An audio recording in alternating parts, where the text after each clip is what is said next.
जय हिंद बच्चों, कैसे हैं? ठीक है ना? अरे आप हमेशा ठीक रहेंगे, क्यों नहीं रहेंगे? देखिए, जितने भी आपके बुजुर्ग हैं, जितने भी आपके बड़े हैं, जितने भी आपके रहनुमा हैं, जितने भी आपके संरक्षक हैं, इन सब का आशीर्वाद आपको मिलता रहता है।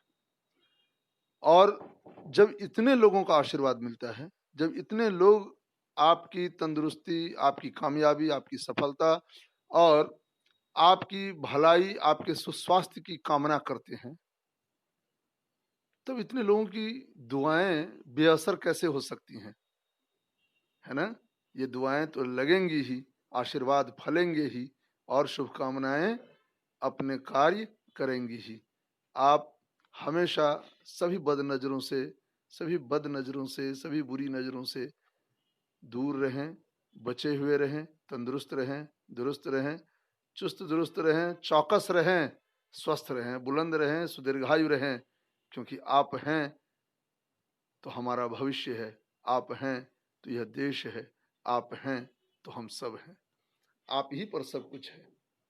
और यह सारा तामझाम, यह स्कूलिंग, यह विद्यालय, यह शिक्षण, सब कुछ आपकी बढ़ोतरी के लिए, आपके अच्छे प्रयास के लिए हो रहा है ना? मन को प्रसन्न रखिए और खूब मन से पढ़िए। एक काम कीजिए, पढ़ना, पढ़ना और सिर्फ पढ़ना। खूब पढ़िए मन से। अभी जितना पढ़ेंगे, भविष्य, आपका मुस्तकबिल, आपका आने वाला समय उतना ही आपको सुखमय एहसास देगा, सुखमय अनुभूति आपको करवाएगा। इसलिए मेरे प्यारे बच्चों, खूब मन से पढ़ें। विराम चिन्हों का प्रयोग मैं आपको पढ़ाऊंगा। आपको बता दूं कि इसके बिना हिंदी या कोई भी भाषा कैसे लिखी जा सकती है, सवाल ही पैदा नहीं होता। हो सकता है क्या? कैसे लिखेंगे आप? विराम चिन्ह क्या होते हैं, विराम चिन्हों का प्रयोग क्यों अनिवार्य है, और इनके जो चिन्ह होते हैं उनका प्रयोग कहाँ कहाँ होता है, किन अवसरों पर होता है, बहुत सारी रोचक बातें हैं। और इनके बिना तो आप लिख नहीं पाइएगा, लिख नहीं पाइएगा तो भाव प्रकट नहीं होंगे, भाव प्रकट नहीं होंगे तो फिर काहे की पढ़ाई, कैसी पढ़ाई, है ना? कैसा परिणाम है कि नहीं? तो अच्छे भविष्य को सही बनाने के लिए सिर्फ दुआओं की नहीं, आशीर्वादों की नहीं, हमें पढ़ाई लिखाई और मेहनत, मशक्कत की भी आवश्यकता होती है ना? सही, मैं सही बोल रहा हूँ ना? देखिए आप भी मुस्कुरा रहे हैं, इसका मतलब मैं सही बोल रहा हूँ, है ना? चलिए, आप भी जानते हैं एकदम सही है। तो आगे बढ़ा जाए, आगे बढ़ाता हूं मैं इसे। यह विराम चिन्हों का प्रयोग है और आप कक्षा नवम, आपकी कक्षा के लिए, कक्षा नवम के लिए है। तो आगे बढ़ाता हूं मैं इसे, आइए।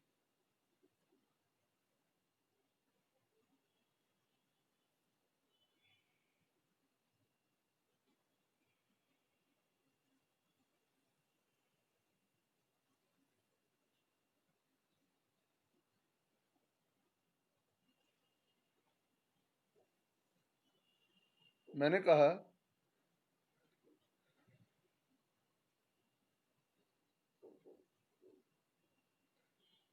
विराम चिन्हों का प्रयोग कक्षा नवम आपके क्लास के लिए यह। तो इसको आगे बढ़ाया जाए। ये देखिए पर्दा खुल रहा है, बहुत अच्छा माहौल लगता है मुझे जब पर्दा खुलता है। तब मुझे एहसास होता है जैसे अपरिमित, असीमित और अनंतकालीन ज्ञान का कोई बहुत बड़ा भंडार खुल रहा हो, है ना? इस पर्दे के पीछे उस पार एक बहुत ही बड़ा ज्ञान भंडार छिपा हुआ होगा।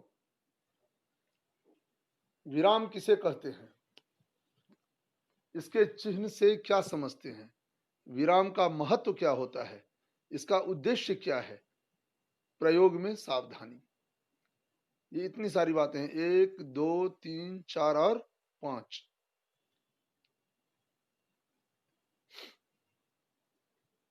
इन सब पर बातें होंगी धीरे धीरे, है ना? विराम किसे कहते हैं, इसके चिन्ह से आप क्या समझते हैं, विराम का महत्व क्या होता है, इसका उद्देश्य क्या है, प्रयोग में सावधानी। दोबारा मैंने पढ़ दिया। विराम का मतलब होता है ठहराव। आगे जो है सो बहुत सारी बहुत अच्छी अच्छी बातें, बहुत अच्छे अच्छे बिंदु आपको मिलेंगे, है ना। उन बिंदुओं पर मुझे लगता है कि इस पृष्ठ से आगे निकला जाए, क्योंकि इसमें चाहूँ तो इस पर मैं बोल सकता हूँ, घंटों बोलूंगा इस पर, लेकिन इसमें जो बोलूंगा वह अगले पृष्ठ पर है, तो क्यों ना इस पृष्ठ को मैं सरका दूं। ये देखिए क्या सुंदर है। चलिए, विराम का अर्थ होता है ठहराव, भटकाव, विश्राम आदि। क्या अभी मैंने कहा यही बातें वहां बोलता तो फिर यहाँ दोहराव हो जाता ना, इसलिए मैंने सोचा कि क्यों ना इस बात को सो अगले पृष्ठ पर ही कह दिया जाए। उस पृष्ठ को जल्दी सरका दिया मैंने। विराम का अर्थ होता है ठहराव, भटकाव, विश्राम आदि। ठहराव है, अटकाव है, विश्राम है, आप सब समझते हैं इसके बारे में। ठहराव ठहरना, अटकाव अटक जाना, विश्राम रुक जाना, ठीक है। आदि यानी और इस तरह के।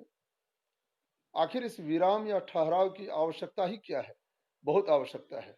बोलते बोलने बोलते या लिखते समय सटीक अर्थ प्रकट करने के लिए उचित स्थानों पर रुकना अनिवार्य होता है, अन्यथा अर्थ कुछ का कुछ निकल आएगा। अन्यथा यानी नहीं तो। अब देखिए क्या होता है। एक छोटी सी कहानी आपको कहता हूं, सुनेंगे? कहानियां तो अच्छी होती हैं, है कि नहीं? और इन कहानियों का उपयोग मैं समझता हूं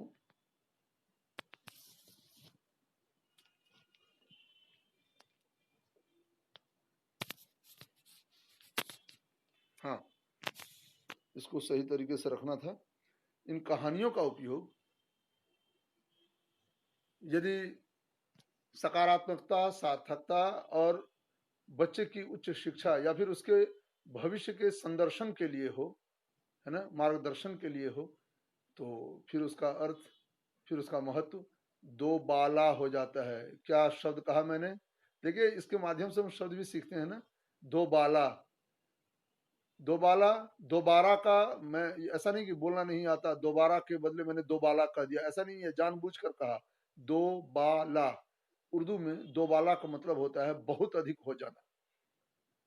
100 गुना, 1000 गुना जब बढ़ जाता है कोई भाव या कोई भी बिंदु या कोई भी सूत्र, कुछ किसी का भी महत्व जब बढ़ जाता है बहुत अधिक, तो उसे बोलते हैं उसका मन दोबाला हो गया, या उसकी खुशी दोबाला हो गई, यानी बहुत अधिक बढ़ गई। ठीक है, दोबाला याद रखिएगा। तो अब देखिए एक छोटी सी कहानी है। कहानी यह है कि एक पंडित जी थे, पढ़ना लिखना नहीं जानते थे, लेकिन उनमें इतना हुनर था कि वे कमाई कर लेते थे और कुछ नहीं, ठगते नहीं थे लोगों को, ठगते नहीं थे। करते क्या थे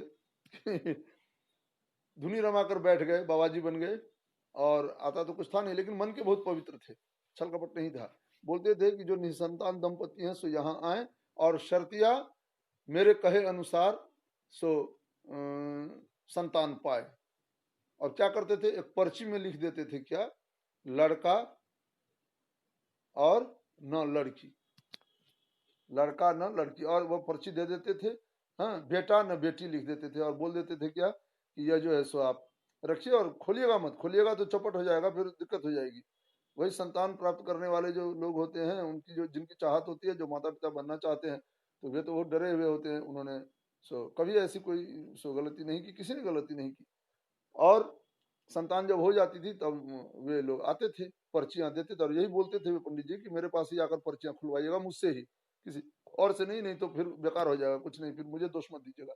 डर जाते थे, भावुक देश है यह, धर्म प्राण देश है ना, सब डर जाते थे। बहरहाल आते थे, और पंडित जी बहुत ही बारीकी से, बहुत ही चुपके से पर्ची लेकर उसमें सो उन्हें पता लग जाता था, इससे पहले उनके बहुत सारे गुप्तचर थे, पता लगा लेते थे बेटा हुआ कि बेटी हुई, तो जहां मन होता था वहां वे कॉमा लगा देते। मान लीजिए बेटा होता था, है ना, तो क्या करते थे, बेटे के बाद कॉमा लगा देते थे। उन्हें विराम चिन्हों का प्रयोग आता था खुद केवल, तो बेटे के बाद लगा देते थे और बोलते थे बेटा।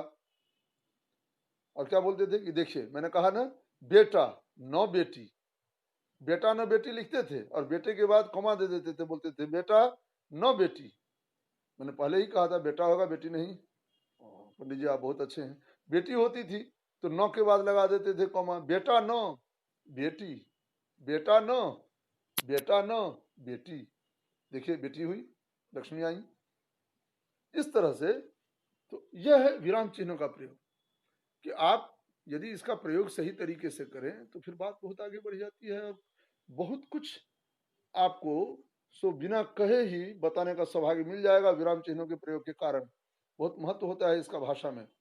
ठीक है, वीडियो बहुत लंबा हो गया है क्योंकि मुझे फिर अपलोड करना होगा, दिक्कत हो जाएगी। इसको मैं यहीं छोड़ता हूँ। हाँ, और मैं मिलता हूँ आपसे फिर बाद में। ठीक है।